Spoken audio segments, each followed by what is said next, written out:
Okay, let's go again. Good afternoon, everybody, and welcome to the Team Engineered podcast. Now, I had to redo that if you're watching this live, just so that our podcast team could reproduce it and make it look amazing. So if you're watching live, you get to see the raw and unedited Kyle, which isn't a lot different to the polished one. I have to apologise. I don't scrub up that great. My amazing host sitting next to me, well, virtually, is the wonderful Jade Green, and we are here to talk about teams, engineering your team or your engineering team. How are you today, Jade? I am way better than I was when we spoke at 6 a.m. this morning. Excellent. So the headache is lifted. The day Yes, is bright and sunny. It was rather dark there this morning, and generally, for a Friday afternoon, it's all going good. It is all going fantastic. I'm off to see my favourite band tonight for the first time in feels like forever that can go outside and do things. So I'm pretty excited today, and the sun came out. I'm happy. I feel like I should have jumped in the car and driven up there today so that we Yes. could go out. You know, it would have been a pretty epic night, I reckon. 100%. I don't understand. You're probably going to miss it now, but... Now, of course, we are at the tail end of 6 weeks solid, and you're actually hanging off the back end of 7 weeks solid. So tonight's your first play night tonight, which should be a whole heap of fun. And of course, the whole idea for anyone that hasn't been on with us with the 6 weeks solid was to have a bit of a reset. You know, both Jade and I had sort of, we'd slipped off the rails a little bit. We'd let a few things slide. And, me being the corrupter, of course, was the cause of all of that. That's right, Kyle the corrupter. And so as a part of the 6 week solid, and if you want to catch, we have a group. If you want to catch and run yourself through it at any time, just drop us a message wherever you might be listening and we'll get that into you. But what we were talking about in there was some books, and one of those books was The Hard Thing About Hard Things by Ben Horowitz. Yeah. Oof. Now, tough. 6 weeks was supposed to be hard. It was supposed to be hard. I didn't find it very hard.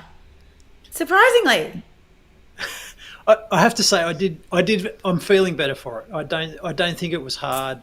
The hard thing in the middle of it was my birthday and the kids wanting to share with me some stuff that's not super suitable to my diet. But that's just how it goes. So I don't think it was particularly hard, but there was certainly some moments where, geez, I could just have one beer, or I could just have one piece of cake with the kids, or I could do something like that.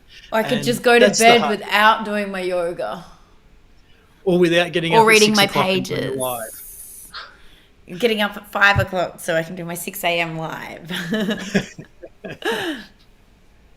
And of course, these are all habits that we're trying to embed and keep in place so that we can be at peak performance to lead our teams. And whether you want to lead a team, whether you are leading a team, or whether your team is yourself and just those few close people around you, you're still a leader no matter where you are in the world. 100%. So we were talking about the 6 week solid being 6 weeks of self-leadership, and it not being even if you're not the leader of an actual team, or you're leading your own company and it's just a company of one. It was all about how you lead yourself so that you can build these habits. You can really step yourself up in terms of your performance, get yourself back on track, and step into who you really want to be, or who you really need to be to achieve the success you want to have. Yep. Now, this morning, as I was sort of prepping myself and I was going over some notes and all of that, I sent you a little snippet that I thought was absolutely amazing. I thought it really was the stepping stone into probably this conversation, I reckon. And so it goes a little bit like this. I hope I can remember it and get it right. As a CEO, now this is quoting Ben Horowitz, or a leader, team leader of any sort, the biggest struggle, and struggle's an important word there, that you will face is your own attitudes, your own beliefs, and you are going to get in the way. Mindset. Your own mindset. it is. I think that is so right. It is so perfect, and I think, as a leader, I think what we often forget is that we don't necessarily have all the right answers, and often we're the one that's getting in the way, and all of that comes back to our mindset. Yeah, 100%.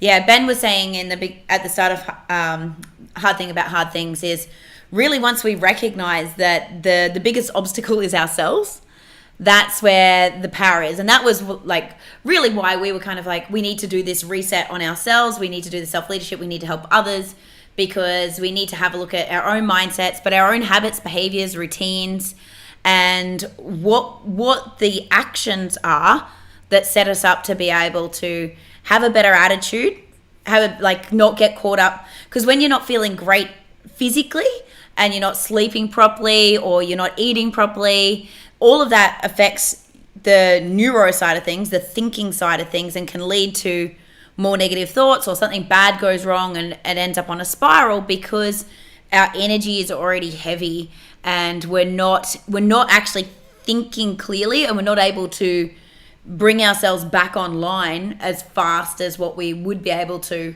if we were fully well-rounded in terms of our energies and our emotions and our physicality as well. So even like when we don't drink enough water and we're dehydrated, our brains don't fire properly.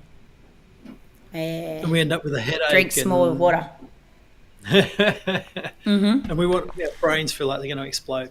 Yep. And so we speak a lot about the Wild Fit diet methodology.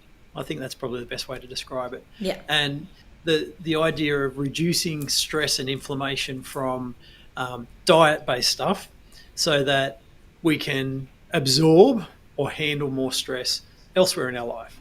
And the same with exercise. So having the right amount of exercise is about reducing the stresses that are on our body so that we can handle more stress in other parts of our life.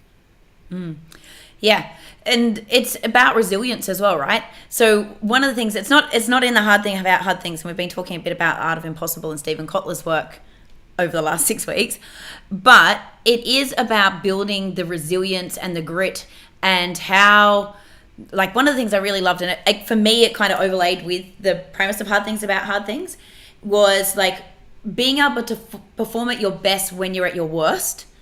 And doing things like training to fatigue and then practicing, say, a pitch that you need to do so that you're physically exhausted and you're on that, like, the cusp of exhaustion, and still training your brain to be able to perform or to kick into gear. And vice versa, when you're mentally exhausted, hitting the gym, so that you're building up your own tolerances and levels in different situations, so that when the hard things get hard, you can almost, there is no actual real thing of muscle memory. I've just learned that do you remember Louisa that used to work at the Entourage? And she was always a high performance sports athlete, performance coach, mindset coach. I was reading it from her the other day. There's no real thing about muscle memory. The muscles don't have memory, but your brain has neural pathways that know how to trigger things. But if we think about that, like, our brains have pathways that can connect so that we know that we can get through these things. We've done it before. We've done it at this level. We can push through. We have the grit to do it. Yeah. And in the hard thing about hard things, Ben talks about being comfortable doing the uncomfortable. So no matter what that is just actually being firing a comfortable. friend. Firing a friend. Yeah. It's firing anyone, really. Like, I know myself, anyone that you bring into the business, you don't bring them in because you think they're nothing of them. They come into the business, they're a part of your business. They're a part of that family, so to speak. And so it doesn't matter who you've got to let go or why. It's always a hard thing. Well, it should be anyway. It should be. But one of the things there is, like, he talks about getting comfortable with the uncomfortable, and that reminds me of Marissa Peer saying making the unfamiliar familiar. And a way to get comfortable with the uncomfortable is to role play situations or to think through how you would play it. And again, getting comfortable doing the uncomfortable can be done in so many other ways. So pushing through training in the rain, or like pushing your comfort zone in other areas, builds your ability and your resilience to be able to do other things that are tough mentally for you or physically for you, which again loops back to Steven's stuff, right? So every time you push yourself or face your fears helps you to face your fears in other areas. So jumping out of airplanes you may not make a direct link. I say this because Kyle's like, I'm never jumping out of a perfectly good airplane. It's like, maybe next weekend. So, but the facing of that fear ingrains in your psyche that I can face that fear, I can do this thing, which then when you go to face something else that maybe isn't as life-threatening, it's like, oh, well, if I can do that, I can do this. And we start building these pathways for ourselves. So although people think that, how do these correlate? Like, if we look at a lot of really high performance business owners and entrepreneurs, they have a high risk tolerance. Like, look at Branson, look at the crazy shit he does. Crazy ass shit, right? But there's a lot of people I know that are at that high level, that they ride motorcycles or drive race cars, or they're doing extreme sports. They do a lot of these other activities, or if they're not a sporty person, they might play high stakes poker. Or like, we know one of our friends that's a top salesperson, he was on the world poker tour. So do you know what I mean? So it may not be a physical thing, but it is something that pushes their edge. And so the ability to overcome the hard thing about hard things is if you train doing hard things. Yep. And it's just a rehearsal, like you said, whether it's role playing a situation, whether it's training in the sun, in the heat, in the cold and the rain, getting in an ice bath, pushing the boundaries on the surfing, in conditions where, you sort of look at it going, oh, maybe I shouldn't be doing that. Yeah, it's not today. There's no swell around today. There's a little bit of there's a little wave over here. You can't see it on cam. Either side of the river, there's... Yeah. So it's just about constantly challenging yourself. And Kotler talks about the challenge. And so does Ben Horowitz, talking about pushing yourself and pushing the challenge part as being important in being high performance. Yeah. Just going to switch gears on that. So there's the challenge part, and there's the making the unfamiliar familiar, or the uncomfortable semi-comfortable or familiar. But the key thing that I re-listened to the Blinks this morning, as you know, for hard things. And the thing that kept circling back for me was almost like a concept of moral compass. Hard things become easier, I think, when you still know you're doing the right thing in a bad situation. So letting people go, being open, honest, giving them a fair and reasonable severance package. Like, I got let go once. I called them C words. I said, you're a right bunch of C words before I walked out. Because they knew they knew what damage they'd done. They knew what they'd done to the business, and they'd brought me back from another state to try and save it, and made me the bad guy having to fire people, and knew that I turned down another opportunity. I'd been headhunted. Like, it was just, I felt like they did the wrong thing. Yeah, I got a redundancy package, but I felt like my morals had been compromised. I felt like my best friends had betrayed me. Like, I'd built this business with them for 5 years. I nearly had the logo tattooed on my arm. Like, literally my whole team interstate were going out to get tats one night because we bled green. And so I really felt like, yes, almost the same color actually.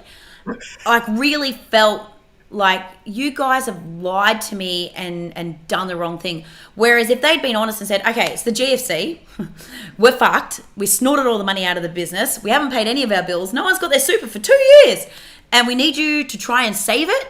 Not that I wasn't busting my ass, but I just think if I could have communicated with some of the other leaders to do it, I would have taken a pay cut I'd kind of taken a pay cut, but I think there's more I would have done, or I would have said, do you know what, let me on the phone to the suppliers, let me see what I can do beyond. I just would have had a different level of commitment. And if it still ended poorly, at least I would have felt that I hadn't done the wrong thing and I hadn't been done by wrong diet myself.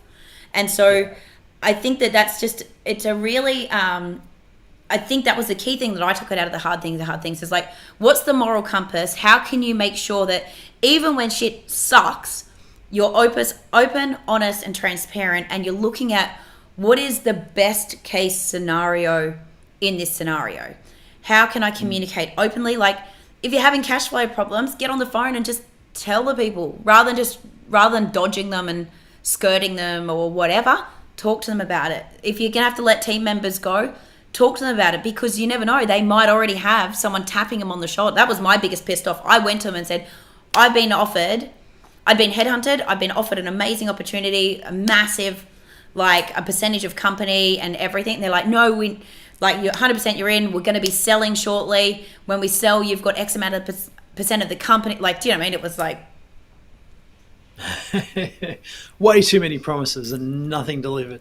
And Brene Brown talks about the same thing, about the open and transparent conversations and being totally vulnerable in those conversations is a lot. Being honest and concise and straight to the point is the best. It's the most honest way to deal with people. Yeah.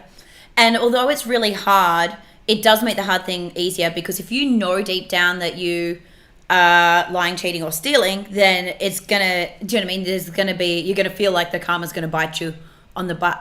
So I think it's about, to make things a little bit easier, is maybe think about your contingency plans. Maybe think about, how you're setting up. It kind of comes back to your virtues and your culture as well. Like, what happens if, and especially if you're, say, leading a team and you're like, okay, we've got this project, but if the project doesn't soar, or if it doesn't hit this milestone, then we're going to have to lose headcount, or we're going to have to do something.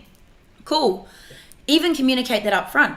Put people on fixed term contract, or like let them know the parameters up front. And you'd be surprised like how many people, not that they don't intend to work hard, but kick it up another gear if there's that investment into like the success of something as well, and that autonomy of creation to be able to fully be a part of building something rather than just stepping in as a number or an employee. Yeah.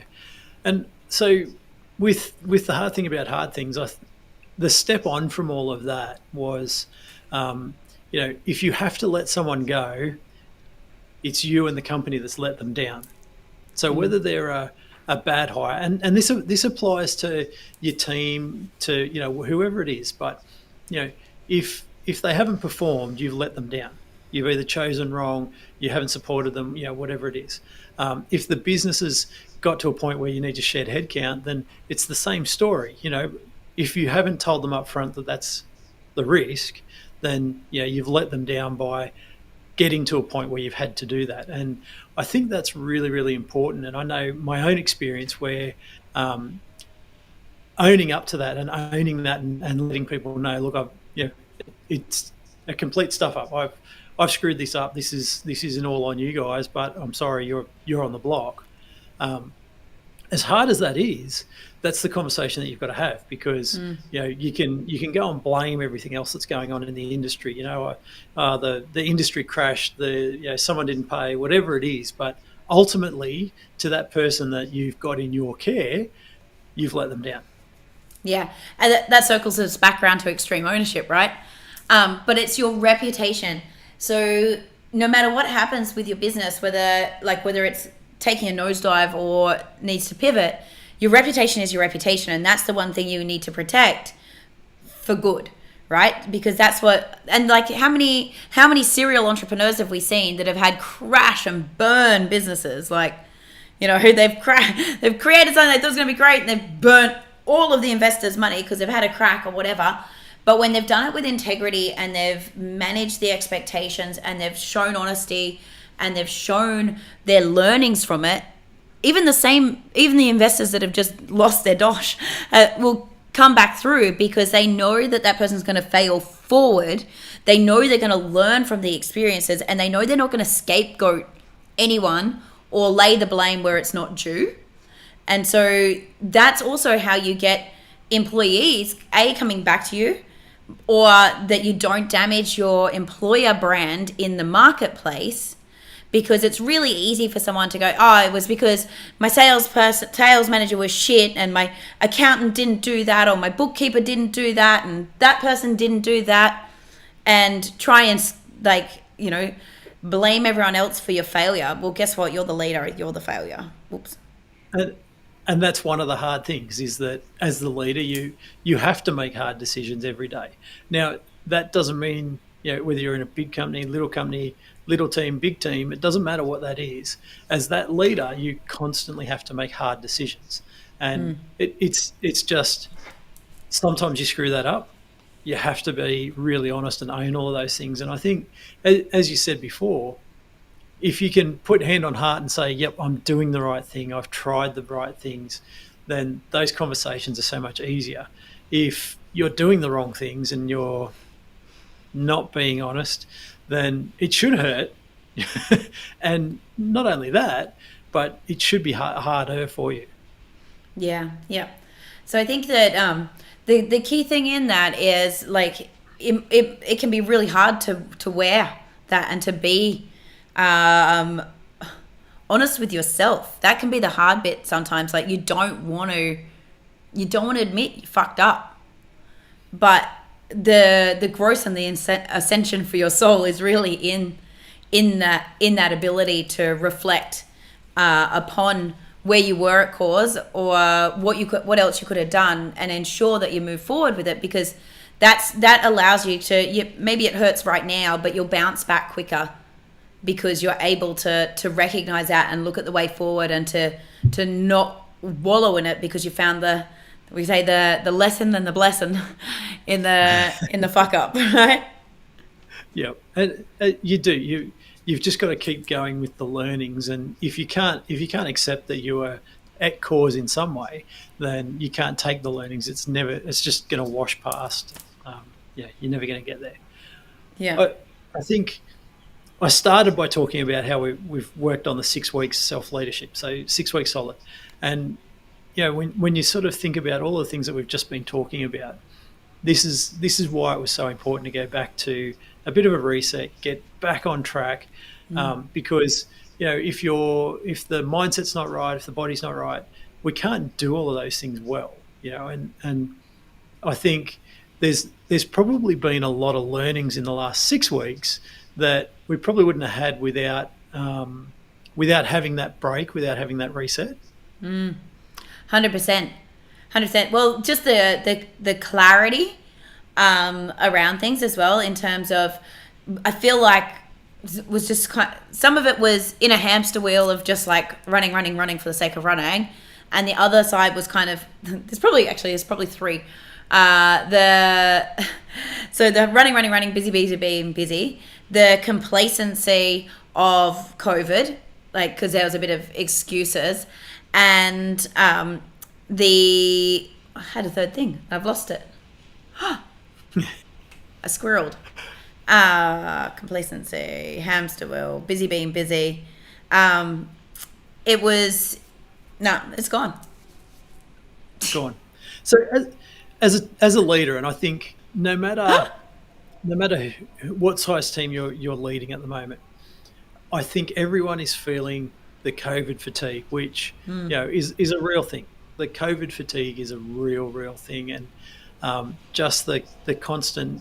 If it doesn't matter how much of the news you're hearing, it's constant. It doesn't matter, because every day you don't know what's coming next. So the COVID fatigue thing is really squishing everyone, no matter where they sit in the team.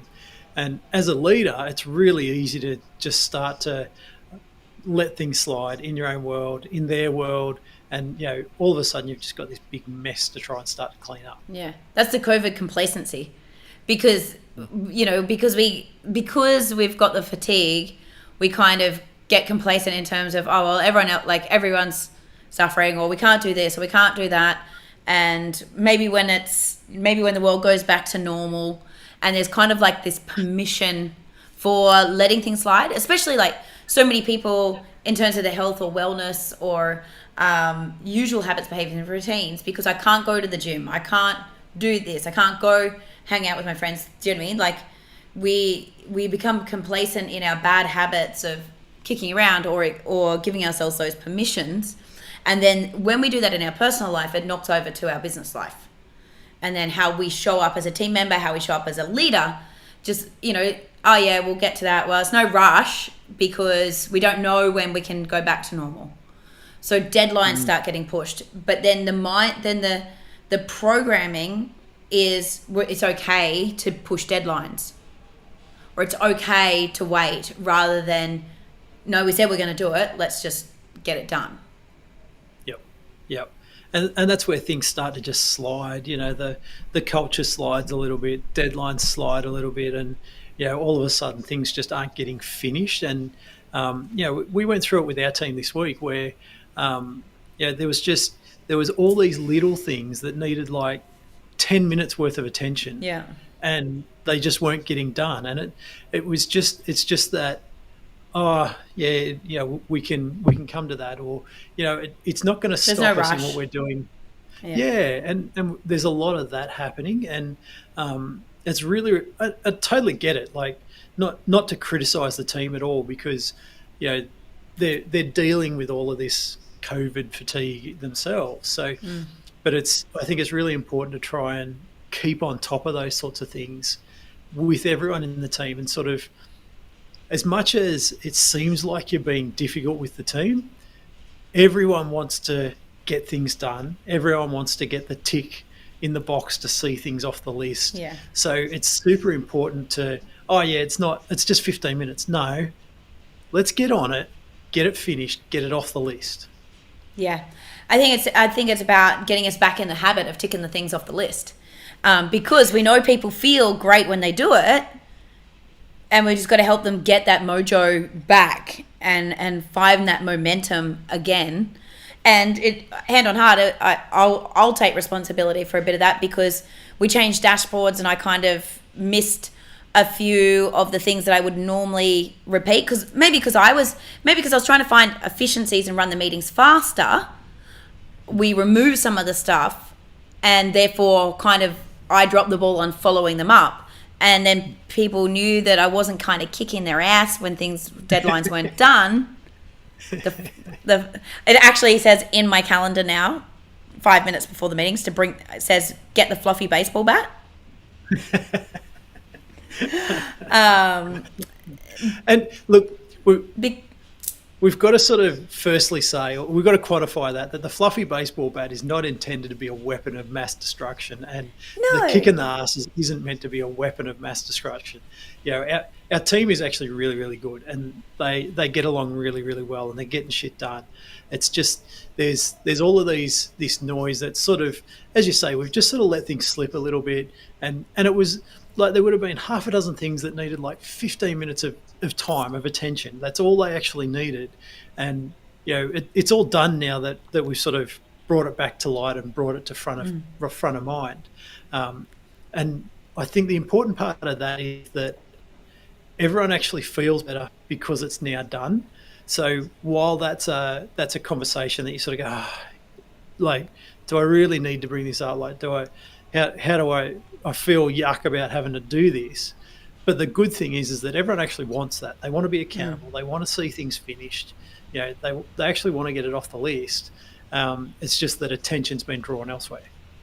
Yeah, and I think honestly that was on me. That was me going, oh, everyone's got so much stuff going on. They don't need me nagging them. But that was actually my job, was because some of it was just because it wasn't reminded. It wasn't on the dashboard. So there's so much other noise.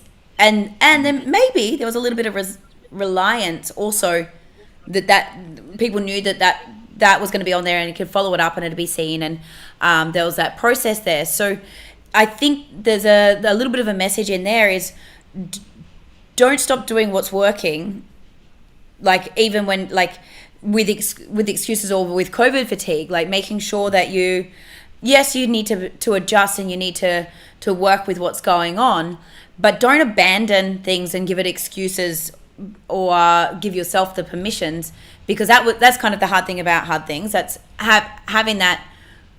It seemed like I didn't want to do I didn't want to be on their case when there's got so much other stuff going on. But actually, it would have been the thing that probably took away some of the energy hangovers. And so with kids, this is super important. This is the importance of boundaries and rules and routine. Is that while they might whinge, bitch, and moan and complain and everything else about the rules, it's actually the stuff that makes them feel safe. It's what gives them comfort. Yeah. Was it Eric that I was talking about? I think it might have been Eric Edmeades I was talking to about this. That, maybe a bit of Eric and something I listened to from Dr. Shafali. That challenge skills balance comes into play as well with it, is that as kids are growing, like, they want a challenge. They need to push a little bit, right? It's fun. Kids wrestle, like, you want to push against something. So they need something to push against. And if you've got to decide what you want them to push against and still allow them to have the structure. Like, they need the structure because, like you said, the 6 human needs, they need to feel safe and secure. Structure makes them feel safe and secure. But they also need that challenge skills balance, whether they're challenging and pushing to see where boundaries are, to keep the excitement, to find out where the edge is, and that gives a bit of the variety, right? So this is why the kids won't be listening. One of the reasons why I stand a hard line on the sugar or something, because if that's the one thing that they challenge me on, they don't challenge me on anything else. And we can play that game. I'm like, well, you've got your own money. You spend your money on the shit food. Well, if we get orange juice, will you pay for it? Yes, I will. But I can tell you right now, I think making that switch, we've stopped having silly arguments, like even about bedtime and different things, because they feel like they've got something to push against, and you give them a little win and they feel like they've got to win. And, it's just reframing and figuring out where the right balance is on those things for the mini humans. But everyone wants, like, some structure, some consistency is what creates the security. So when you take that away from your team, and especially if you've had structure and balance before, and you take that away, they may not even notice straight away, but they kind of start feeling like, wait, I don't know what's going to happen in that meeting. The uncertainty causes anxiety. And it can seem, so it can seem that we've got someone that hasn't got something done on time, for example. And, it can seem that it's the rest of the team getting offside about that. But what's really happening is they're getting offside because they now feel insecure. So where they used to be able to rely on, okay, I know that we're going to hit our deadlines, which means that I can do my job in the timely manner, and I feel a lot more secure about that. All of a sudden, when those deadlines start to slip, it's the rest of the team that's actually feeling uneasy about it. And it's not actually about, oh, for fuck's sake, that guy's fucked it again. It's actually all about, now I'm feeling insecure because I don't know where my workload's going to sit. Yeah. How's that going to affect my ability to get what I need to get done? Am I going to be able to move to the next step? And it really is more around that feeling that's created of uncertainty or anxiety caused by uncertainty, because I don't know what's going to happen. I don't know that this is safe. I don't know that I can trust that I can move to my next step or do what I need to do. Yeah. And especially, we talk a lot about the different profiles and the different, how people are. And it's really, really important for some of those, the tempo steel type guys and girls, I should say, that need those really, like, we want to see things in their box, and we want to follow the rails, and, and it does give a lot of anxiety when they can't get to the next step, even if it's not super important, because they've already, as much as a creator, we've gone, yeah, that's okay. We can push that to the future. What they've done is they've gone, but this is the line. This is the next step. This is it. This is the next step, and the world falls apart. If we don't follow the structure, what else have we got in life? That's my seat. Like, that's my seat. That's where I sit. Yeah. But what it's doing is it's not it's not actually because they're upset with a person about what's happened. It's because they're unsettled and uncomfortable in where their next step is. Yeah. And the way that they need to process things. So, like, for Kyle and I, sometimes the structure and the lists seem a little bit constraining and boring and, Calendar's not the boss of me. Yeah. Trello doesn't own my ass. ClickUp does. No, but do you know what I mean? We can feel like our creativity might be stifled, or my ability to pivot and find a new way could be like hampered if I've got to stay within these guidelines and these rules. Whereas for somebody else, it's like, well, if we don't follow the rules and the structure and the process, how's shit gonna get done? And both ways are right for each person. But do you know what I mean? Both people can get anxiety from the different pieces, but we know that discipline equals freedom. And even for us star creators, the discipline to do things and do it in a timely manner or in a structured way or on time does deliver us the freedom we desire, even if we're kind of saying fuck your system. Yeah, and it's true. You've got to follow that. Ben also talks about the two types of leader. So the creative planning type person and the integration get shit done type person. And I actually disagree. Controversy. I actually disagree when he said that the best leaders are a combination of both, and I totally disagree. I am so glad you said that, because I was listening to that this morning as well, and I was like, I don't know how I sit on that. And because I really do believe in playing to your strengths, and I just don't understand why you can't have two leaders doing their geniuses in their areas. So I'm sort of on the same boat as you, because I was like, oh, that's a bit polar. Oh, how do I feel about that? How do I feel about that? So I'm so glad that you're on the same page. Go a little deeper on that, Kyle. Like, explain to the audience what he means by it and why. So the creative leader is the person that can join the dots, maybe not create the full plan, but come up with a plan or an idea, and a concept, and put together the big picture stuff. So really, really big picture.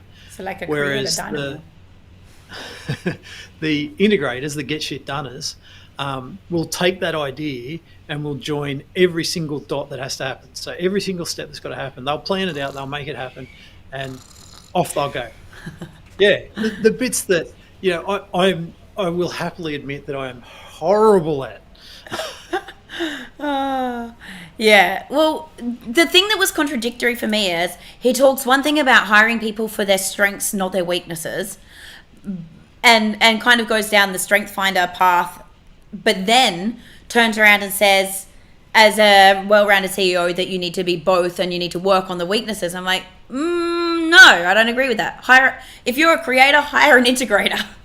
And they don't need to lead in that way. They can lead, like, you can have someone that's leading as a visionary and someone who's leading as a technical, and vice versa, right? What I do agree with in principle, though, is a peacetime and a wartime CEO, just in a slightly different way that he does, because he's still talking about the marrying of those skills. I think peacetime and wartime CEO is mindset. And again, though, it's like which one of those leaders needs to come to the forefront. Like, if you're in a peacetime CEO, I think would lean more to your steal side, so more to your multiply side, where your wartime CEO would go more to your magnify and your blaze creator side, if I was to think about it. So opposite ends of the profile spectrums.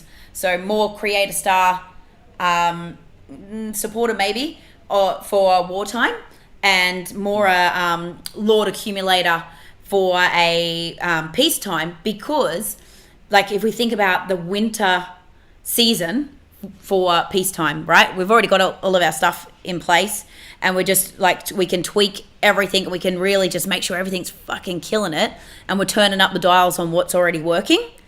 Whereas I feel like in war times, you need that creator, you need that risk taker, you need that someone who's going to get up the front, and you need your people person who's going to put the fucking fire under people, to the blaze under them, to like send them out. Like, you need to, do you know what I mean? You've got to enroll. We talk about enrolling people in our mission so that they'll go to war with you. Like, you need your visionary, you need your people person to fucking fire the people up to get after it. Whereas I think in peace times, it's about what do we do with our systems and our processes, and how do we, like, you know, tweak it and dial it. I don't. No one wants to be a peacetime CEO. Shit. Right? Like, so what was Ben's take on that? Because I was kind of like, nah, this is what I think.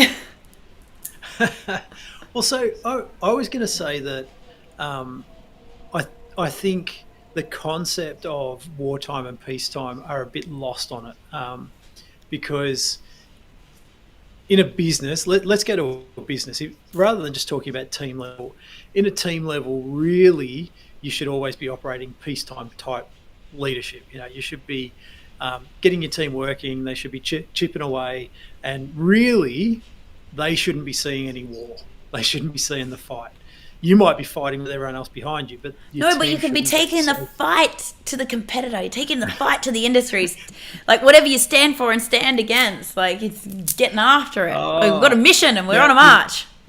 You've just triggered one other thing that came up too. So the stand against. Let's go to that one a bit later. But I just gonna grab that and stick it in the marina. Got it. Stick it in the marina for now. So I think really, if you're running a business, that you should always be a wartime leader, that you should always be on the edge. But what you need around you is people that are the peacetime leaders. Swans. Gliding. See, swan just, I call it swanning along with.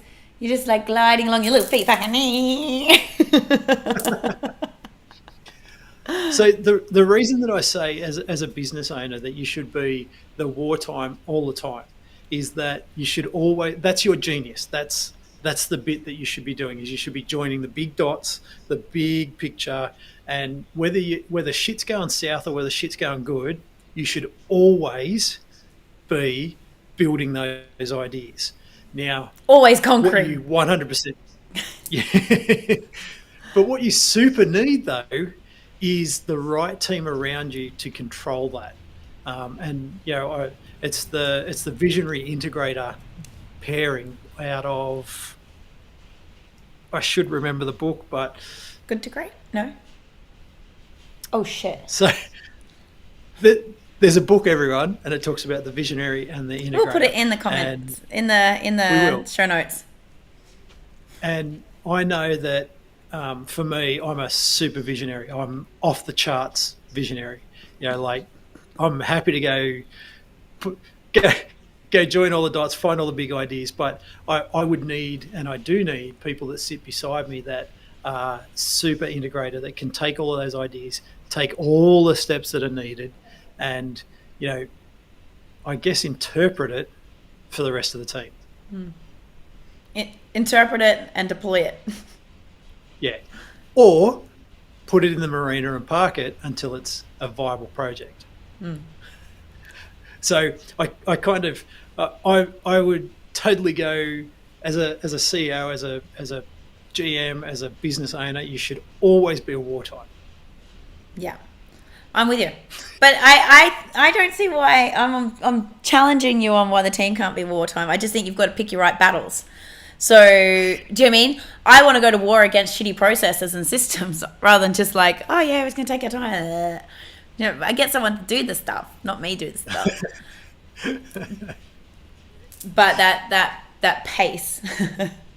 Okay, so we're going to pull the idea out of the marina now and drop it back. Oh, you might get me all fired up here. Now, I think maybe Ben actually talks about this in The Hard Thing About Hard Things. So, often when we're creating the mission or the vision, we talk about what do we stand for and what do we stand against.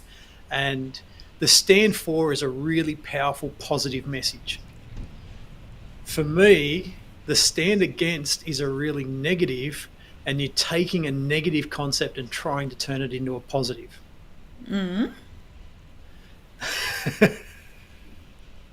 So I don't like the idea of stand against.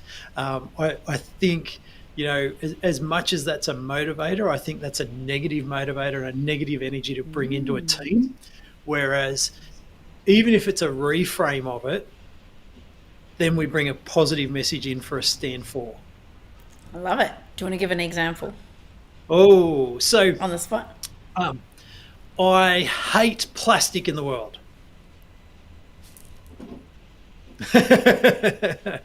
Now, just by using the language I hate immediately has a negative spiral.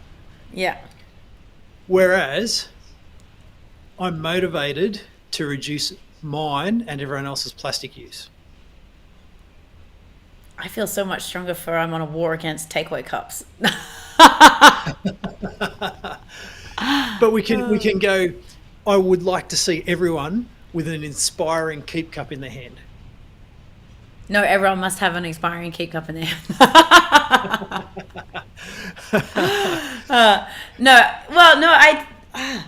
I'm torn on this one because for personal side of things, in terms of I get really fired up against, and this is why when I lead virtues and values workshops, I do both stand for and stand against. So what do you stand for and what do you stand against, and then which one do you feel more passionately about? Like, I don't know. I stand against. I feel like I stand against single-use plastics, and like I feel really strongly about that, and I don't feel as much conviction about saying, I don't know, I want to reduce. I don't know. It feels soft to me. But we know that I can be a bit ballsy and polarizing at the best of times. But I totally get where you're coming from, and this is about languaging with teams and really thinking about that.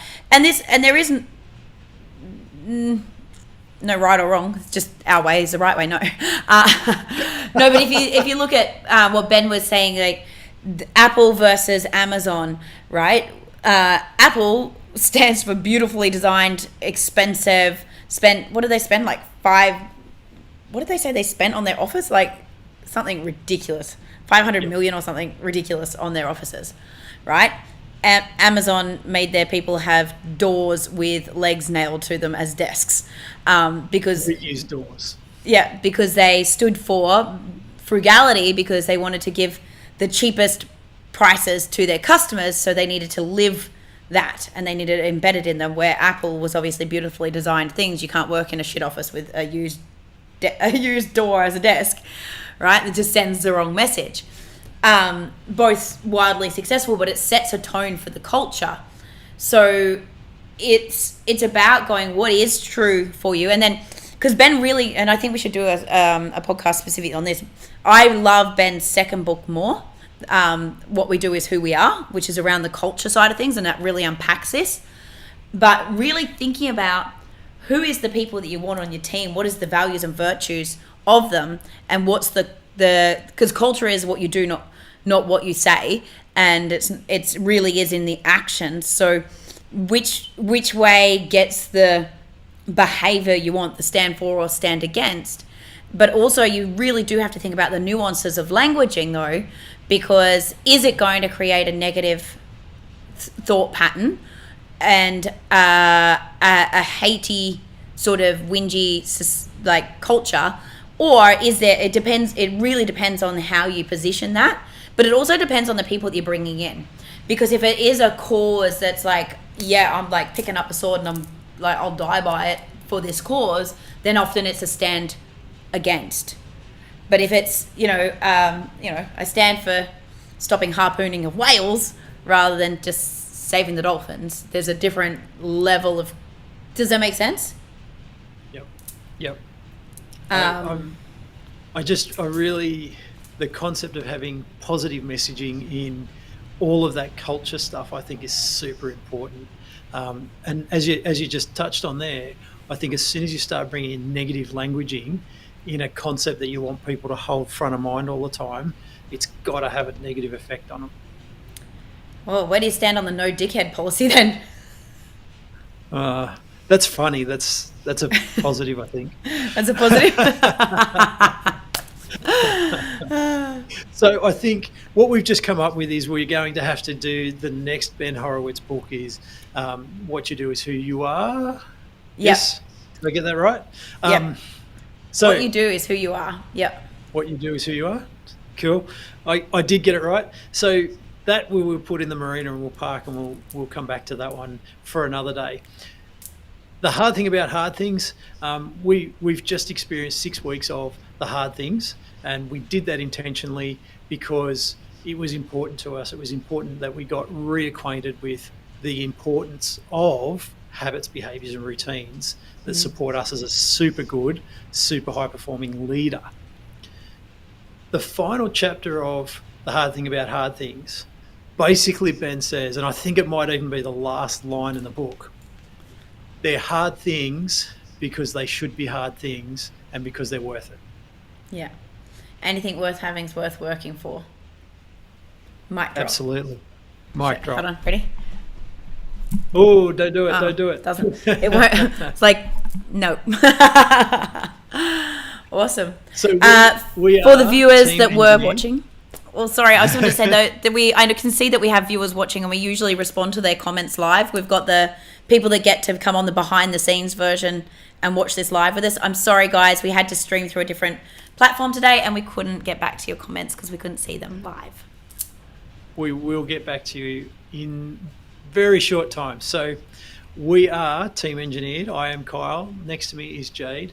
We talk about everything to do with engineering your team and teams of engineers. So if there's anything that you'd like us to talk about, by all means, drop a comment underneath here. Ping us a message at our website on teamengineered.com or wherever you listen to us, make sure you subscribe.